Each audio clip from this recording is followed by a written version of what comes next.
कृष्ण करीम का भारत है। मजहब है जुदा ईमान वही, सौ भेष मगर इंसान वही। जिन्हें जान से प्यारी आन रही और जिनसे देश की शान रही, ये देश है उन जाबाजों का, अर्जुन से तीरंदाजों का। हम बन के निशान दिखाएंगे उन वीरों की संतान के, इसीलिए कहलाते हैं हम बेटे हिंदुस्तान के। बेटे हिंदुस्तान के हम, बेटे हिंदुस्तान के, बेटे हिंदुस्तान के हम, बेटे हिंदुस्तान के।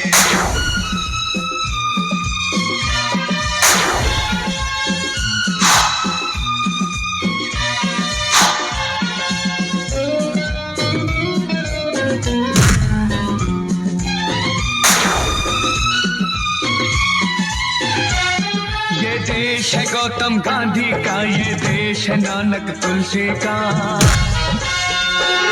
शिवाजी सुभाष जवाहर का, ये देश है लाल बहादुर का। कश्मीर से कन्याकुमारी तक कितने ही चमन इस देश के, सुखदेव भगत सिंह राजगुरु अनमोल रतन इस देश के हैं।